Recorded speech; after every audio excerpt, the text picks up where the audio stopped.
Good evening, Fernwood. It is your TV pal Neil, and it's time for some more late night variety madness with another episode of Fernwood Tonight. If you are just seeing my face for the first time, I've been reacting to so much of the Fernwood universe, starting with Mary Hartman, and continuing with Fernwood Tonight. We watch the show together and then we talk about it because, people like talking. So if that sounds like it's your bag, please stick around. Today we are watching episode 19 from July 28th, 1977. Yesterday we got into some very important thoughts, so let's look back. Barth Gimbel admitted that there was only one reason that people were watching the show, and that's because they wanted to hear a good bossa nova tune well played. Barth sang a tune to let our imaginations run wild. And then we welcome on Dr. Stanley Turnbull, who has a new test to help people know if they might need to seek out treatment for mental health issues. He asks the viewers in the audience at home some key questions from his test, and then he shows his filthy pornography before an at-home caller asks why the doctor is so concerned with how many times that caller has washed his hands. And then we have some time to wrap with Happy as he tells us of his efforts to diversify his portfolio, and that's where we end the show. So let's go ahead and get started with this next episode. Tonight from Fernwood, Fernwood Tonight, coming to you live with your host for tonight, Mr. Barth Gimbel. Tonight, Barth's guest will be Mrs. Nettie Foreman and Barbie Osgood with a special position for pornography. Mr. Philip Maltby, who went into labor and ended up in jail. And Happy Kine and the Mirth Makers. And me, I'm Jerry Hubbard. And now, your host and mine, Mr. Barth Gimbel.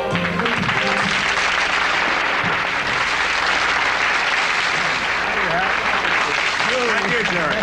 Thank you all. Hi. Off and Welcome to running, Fernwood eh? Tonight. Yes. You know what I did over the weekend? I decided, let's find out what the young people are doing. We've been doing so many things for people middle-aged and older. Let's find out about the young people, because I'm concerned with the young people.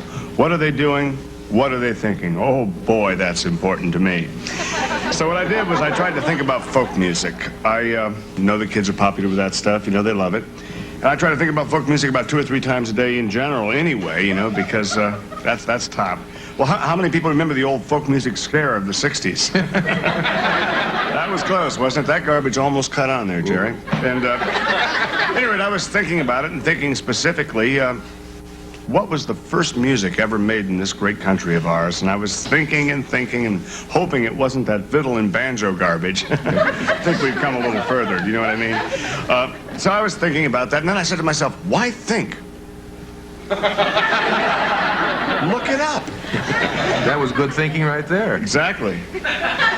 So I did. I looked it up in the Encyclopedia Britannica. Now, how did I get into the Britannica in the first place? Kind of an interesting story, and since we have a light show, I think I can kill a few minutes here and tell you. I was on the road as a performer in a small, strange town, not unlike Fernwood. I don't mean to say this is a strange town. It's a wonderful town.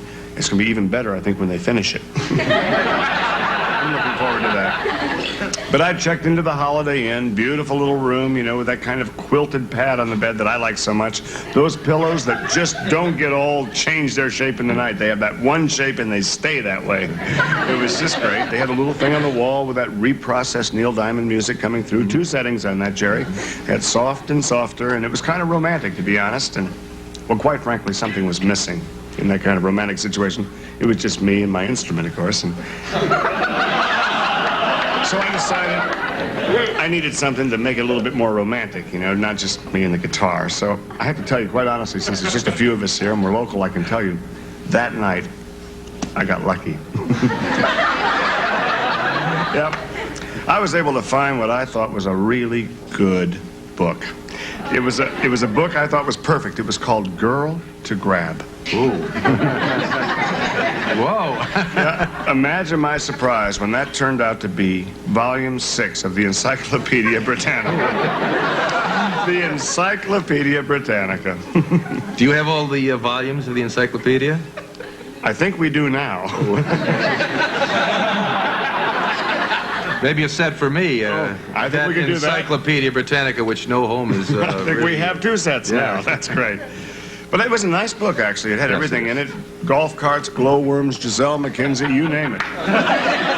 So I looked up folk music, and that's right.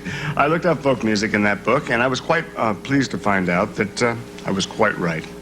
It wasn't that fiddle and banjo garbage at all. In fact, and this is what's really interesting, the first music ever made in this great country of ours was not made in this country. Seems like almost a contradiction there. Would you explain that? It It was made, Jerry, it was made a few miles offshore I thought by there was a Columbus. Probably within the United States limits, though, water... within the 3-mile limit, yeah. so it is ours. Yes.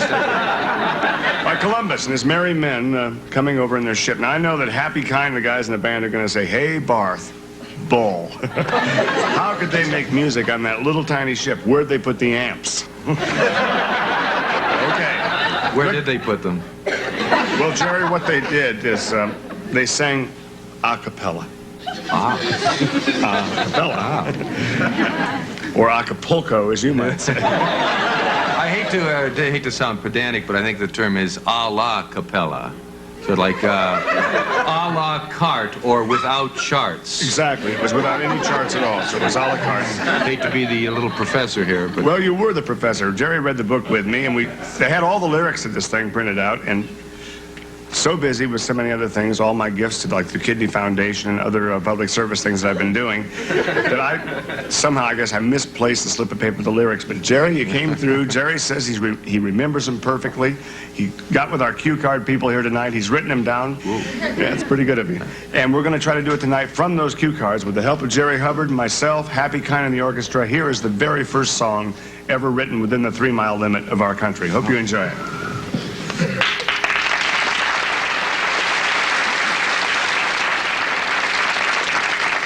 Since this is going to be a la carte, as you say, there will be no instruments, and you're going to have to help us, if you will. So we're going to hit a note, and maybe you can hit it with us, okay? Great. Now maybe you can do waves, okay? That's good, okay. Now the tragically hip can sit this out, okay? That's good. It's great to be on a ship with men and sail across the sea. Oh, we don't know where we'll land or when, but it's great to be with men. It's great to be with men. 'Cause men can sweat and men can stink and no one seems to care. Oh, throw the dishes in the sink and clog the drain with hair. Oh, We'll clog the drain with hair. men. It's a ship all filled with men. So batten down the ladies' room. There's no one here but men. There's men above, there's men below, there's men down in the galley. Butch and Spike and Buzz and Biff and one guy we call Sally. Men. It's a ship all filled with men. You'll never have to lift a seat. There's no one here but men.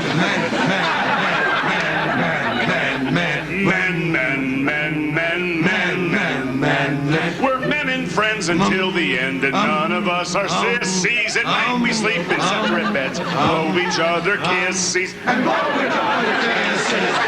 Men. It's a ship all filled with men. You'll never need deodorant. There's no one here but men.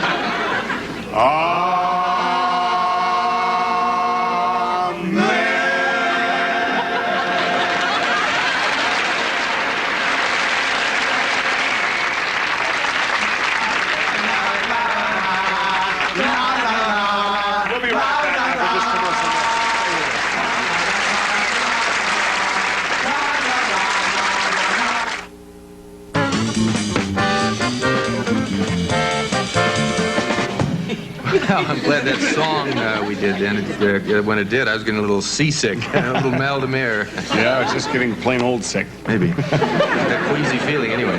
Yep. On Fernwood tonight, we like to occasionally deal with important issues.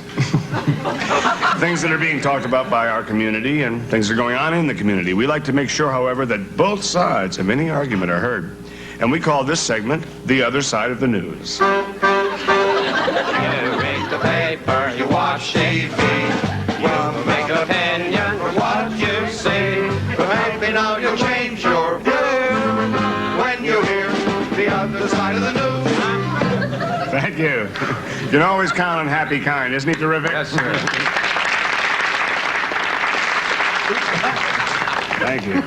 There's been a lot of talk all over the country, and indeed even here in Fernwood, about the overabundance of pornography that's been in our communities. Isn't that something? Isn't it terrible? Or maybe it isn't. Well, I don't know.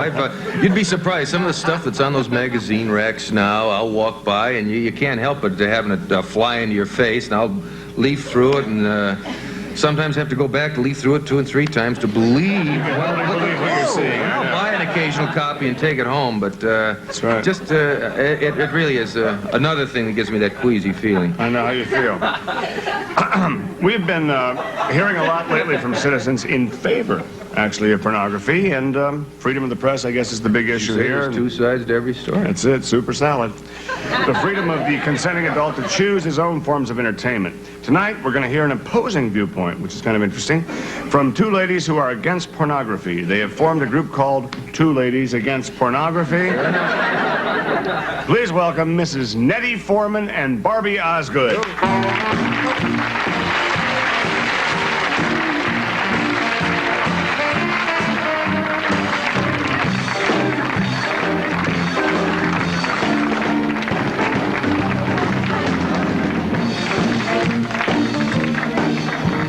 Glad to have you piped aboard here. Not letting you forget that ship, Barth. You Maybe put us on it. Should I button this? Ladies, welcome to the other side of the news. Understand you're a little bit upset about all the pornography in Fernwood. You go to the book stands, you go to the vending machines, and in the moving picture theaters, they show you this and that, and deep this and deep that.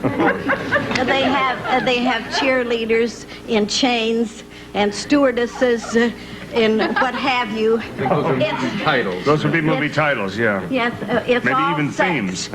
So whatever happened to love? Well, I guess some people love sex. It's a thought. I don't mean to be rude, ladies, but I think what you're asking here are really the old, typical, worn-out questions. Why do we need dirty books? Why do they continue to let this continue? Why don't they stop it? Who needs it? Et cetera, et cetera. Why don't they put us senior citizens in these porno flicks? There's a new question. That's not worn out at all yet. You mean you would like to see people your age performing in those films? Would you appear in those films? We're not hung up on this trash at all. Mm-hmm. But we would like to have a porno director invite us so we could turn him down and tell him to stuff it. Oh, boy. You certainly know the young people's jargon. Just don't want to be ignored in this question of sex. Well, bless your heart. There's something And wrong just here. because we don't hang around in the drive-in movies and don't spend weekends in a Chevy van doesn't mean that we've lost our drive. It just means that we've kept our principles. Well, that's wonderful, isn't it? That's terrific.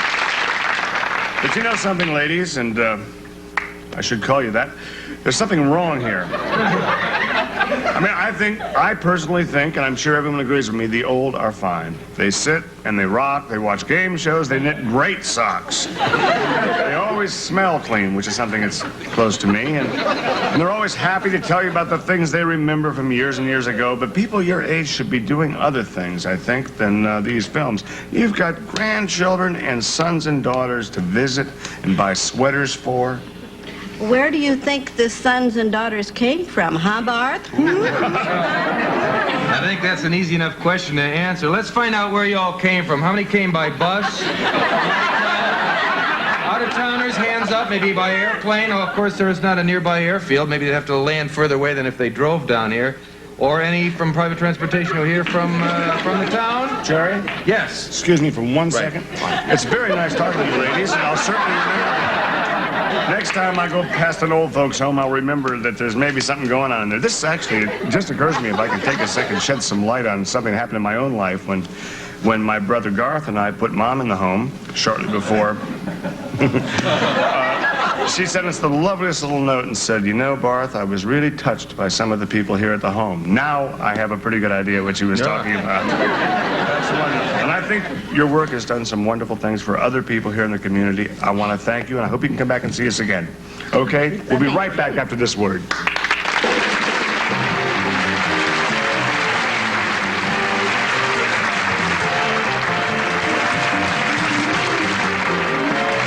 Thank you.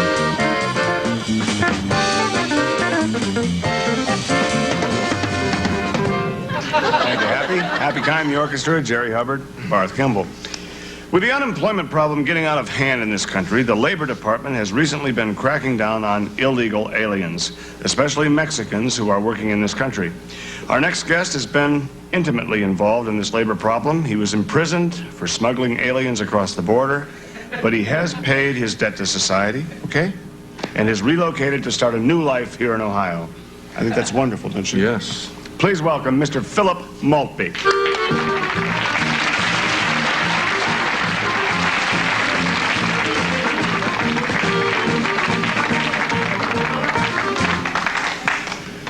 Olé!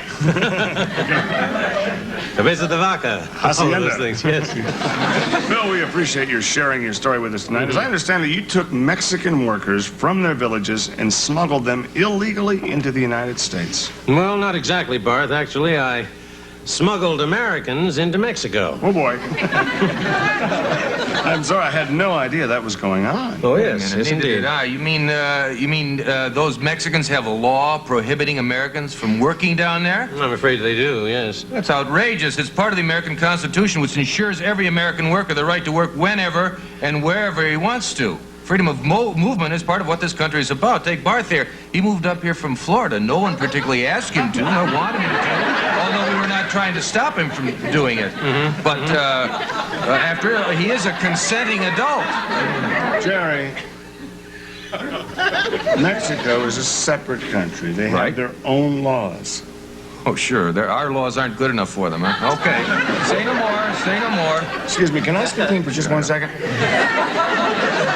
Phil, I understand this correctly. You were smuggling American workers into Mexico. Now, That's after hearing exactly that, I think we all have the same question pretty much in our mind, except for Jerry. I think what we're all asking ourselves is really, why would an American want to work in Mexico unless he happens to be particularly handy with jewelry or really likes the food? Well, actually, Barthy, the fact of the matter is that there are a lot of Americans who are poor and unskilled and uneducated with no real prospects for a job. Are you hearing this, Jerry? Well, with all the Mexicans being smuggled up here, there's a tremendous vacuum in the job market down there, and there's an opportunity that I just took advantage of.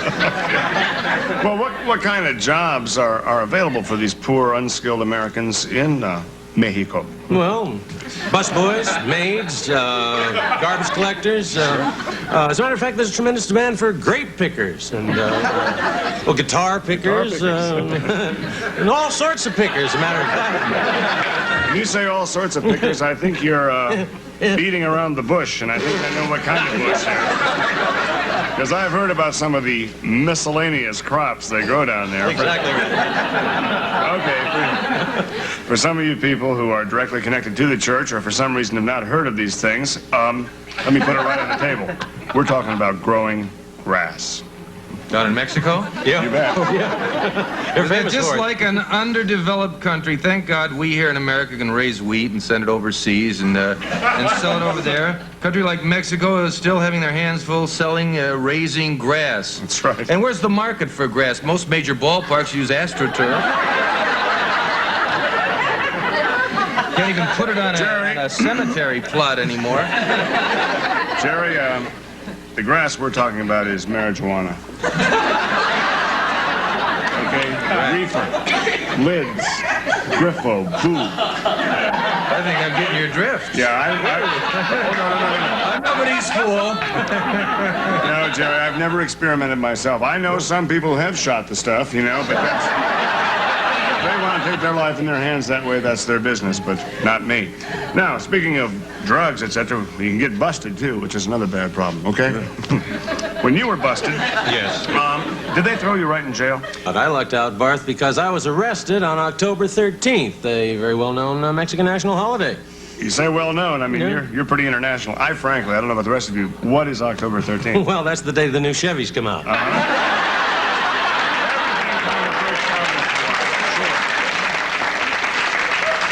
They only have so many booklets, they can only go so far. Everyone wants to go home and see the options that are available, of course. Well, you finally confessed then.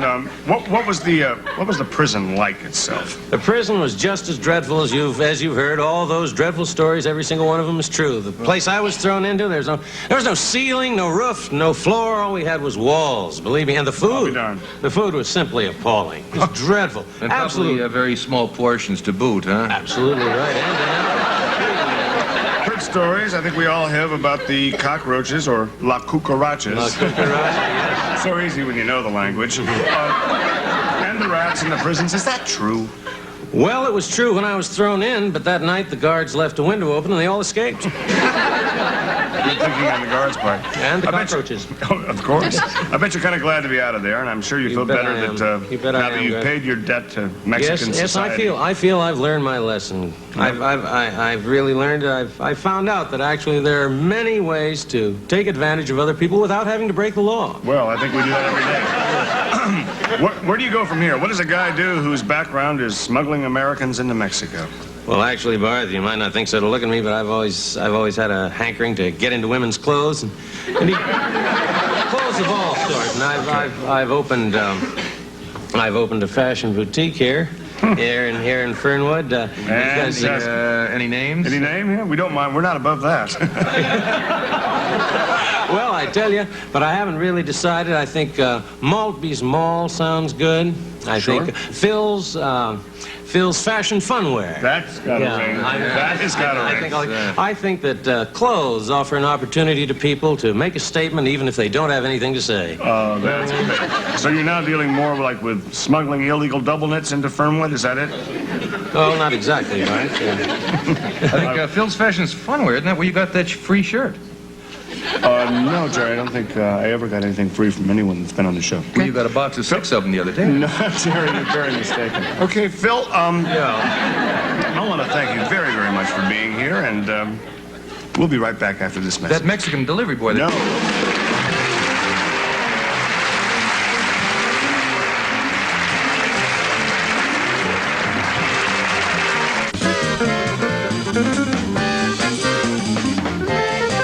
Thanks very much, Happy. Well, that's about it for tonight. I want to tell you, if you ever get down to Mexico again, a story they just love to hear about. Oh, yes? They have a wonderful sense of humor down in Mexico. They do. This Very is one of their simpatico. favorites. I'll give it to you in English. You can do it in Spanish.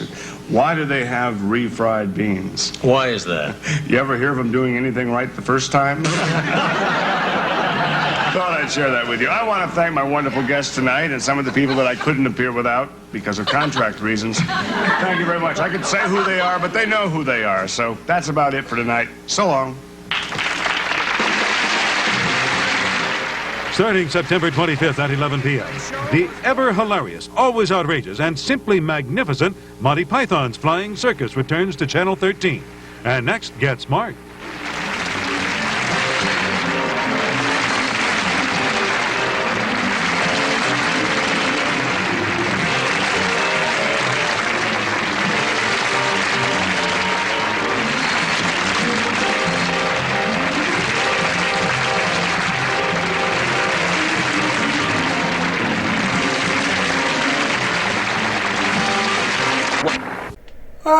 This episode gets into some contentious territory, but before I talk about the episode, I'm going to share a little video with you of something that may have inspired something that we saw on Fernwood tonight. As I mentioned earlier, or as I mentioned yesterday, I was watching some videos with John Lennon and Yoko Ono on the Michael Douglas show, and in this case we see a short segment of, I think, perhaps the inspiration for someone that we see on Fernwood tonight. I'm going to leave that link right here in a card, so check it out. It's like 5 minutes long, and the first person who comments who I think was inspired by this person in this short clip, you get a cookie. In this case, a virtual cookie. It's somewhere in your computer, okay? Everyone, this episode today starts with some talk of folk music, American music, and in this case, not that silly banjo stuff that Barth clearly derides, but he wants to find out what the first song, the first kind of music was in America. And in this case, he tracks it down with the Encyclopedia Britannica, the very large volume set that took up a corner of your home that many people had in the 1970s, in the days before Google and Wikipedia existed. I myself had an encyclopedia, and if you had one, go ahead and share whether you used it. I really never used the one in my home. It kind of sat there many years until it was way out of date. And that's the thing about an encyclopedia. If you needed to have one, you kind of wanted it to be in date. But for those of you who didn't have one, maybe you need to learn. We've got the Wikipedia, which is as reliable as it can be, maybe. In this case, Barth has found the first tune, which is attributed to one of Christopher Columbus's boats. Christopher Columbus, not a good person in my mind. But in this case, it seems to be a shanty, which Barth asks us to hum along to, and of course I'm gonna do it if you ask me to, so I hummed along the whole time. And this one is a shanty about being around men, surrounded by men. In this case, I think that would probably be pretty accurate, since women were not generally seen as good to have on sailing ships, right? How many different sailing tropes have we seen about sailors not wanting women on their ships? It's not equality we're talking about, but it was the past, so that's how things were. And in this case, we have a shanty about being surrounded by men. So maybe Barth saw how unequal things were. He was certainly uncomfortable with something going on there. What I thought of while I was humming along to the tune was, before I started any of my current YouTube content, I was involved with a pirate-themed lesbian sea shanty a cappella musical called Shantily Clad. I'm going to leave that link up here. It was something we were trying to do because we couldn't figure out how to do things during COVID. We just wanted to do something that was fun. So that's what's going on there. Take a look. Some folks who have gone on to create other YouTube channels of their own are also involved. So maybe take a look. Tell us what you think. Share a comment. We like it. Then we bring up two ladies against pornography, and in this case it's Nettie Foreman and Barbie Osgood. Some of you may remember Barbie from the Mary Hartman series, the late era of that series, wherein she was Raymond Larkin's paramour, girlfriend, whatever you say. And in this case, we have the two ladies. We know that Barbie certainly has a healthy sexual appetite, and here they are to complain about pornography, and one of their chief complaints is that they don't feel presented by it. They don't feel represented by it. There aren't enough seniors in it. Of course, they don't want to be in it, but they want to be asked. And I think that's only fair. Now, in the decades since this was shot, pornography has transformed quite a lot, and in the years, it has even been decades since American Pie made the term MILF public concern, and that became a genre of its own that has splintered into a genre called GILF. Now, I gotta say, as I hear it, many of the performers who do the MILF pornography, well, they're usually not too much older than the ones who are doing the teen pornography, so it's, take it what you will as far as representation, but I maybe don't want to call up any issues with this stuff. There certainly are. I just want to make sure that people aren't being exploited in the work that they do. There are plenty of performers who have been in there for a long time who really do appreciate what they're doing, and others, it's a difficult thing. I generally find myself to be a proponent of sex work, and pornography is included in that. There is certainly exploitation that has happened, and that is certainly a concern. I would ask that you make sure that you are watching stuff where people are safe and healthy, and that's a longer conversation than I'm willing to have here. So, speaking of people being safe and healthy and happy, we bring up Philip Maltby, who might have been known in the days as a coyote, or as we might call him today, a human trafficker. In this case, he is not bringing people across the border from Mexico into America, but rather the reverse, bringing American citizens down into Mexico to fill the job market there. This, as a person who grew up in a largely Chicano community, I'm not of Mexican American descent, but that was a large portion of my neighborhood, the Mexican Americans, Chicanos, and the Latinx diaspora. It was uncomfortable watching this because even though it's not really specifically intended to poke fun at all of the people I just referenced, it's pretty uncomfortable because it specifically plays on stereotypes that were aimed at the people I live near. The Mexican Americans specifically were the stereotypes that I heard here. Things like the Chevys and so many different elements of it. Like the jobs that the Americans could get as they crossed into Mexico were essentially the same jobs that people struggled with when they become undocumented workers in America. I get that the humor is that this is a silly person talking about a silly thing. On the edges of the silliness are things that people really struggle with, and that maybe I can take issue with that. I get it. It's intended to be silly. So at this point, I don't want to dig too deep into this conversation. I'm just telling you what made me uncomfortable. So, everyone, that's kind of what we've got to say about today's episode of Fernwood Tonight. So now it's time for us to dig back into the topic of the week.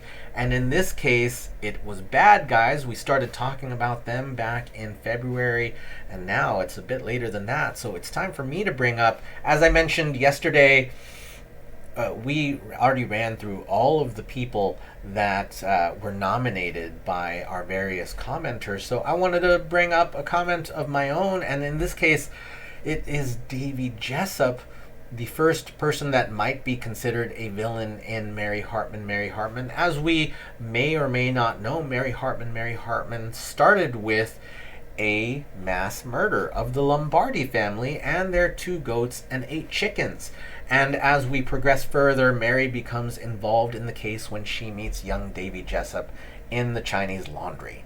Now, I don't really want to hash out that story for you. If you want to watch it, well, you'll have to find a way to watch most of that series. But maybe if I do another rerun season, you might get to see it. In any case, my thought about Davey Jessup is what happens after he is captured.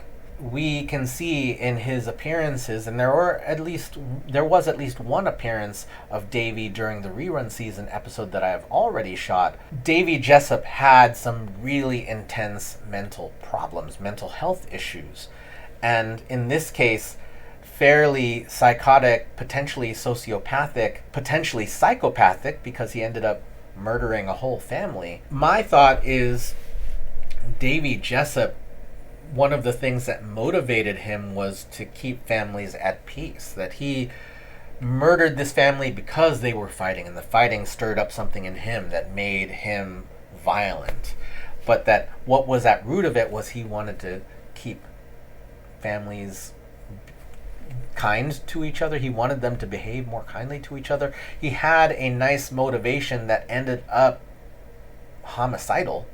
And I wonder if Davey Jessup, got treatment, got perhaps medication, was able to rebuild his persona in a way, got a support system that helped him keep stable in society, how that would look. I mean, I just imagine that he ended up in prison or something. And we saw Mary Hartman in an institution at the start of season 2 of the series. Many of the characters in there seem to be stuck in there, but not everybody. There were some characters that we saw from the institutional era of Mary Hartman that continued into the mainstream Fernwood world. So it's not awful for everyone that gets in an institution in Fernwood. I wonder if Davey Jessup were to have the treatment and support system, and this is bearing in mind that by and large people don't get the treatment, the therapy, the support system to keep them where they need to be. It's really hard. But if he did have that, what would he have been?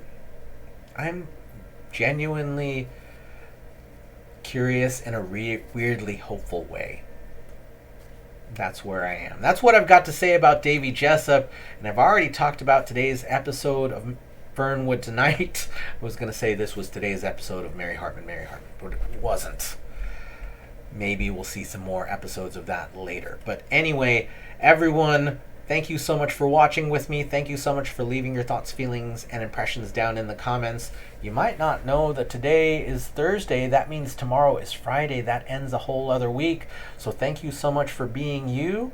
And we will see you tomorrow night in Fernwood.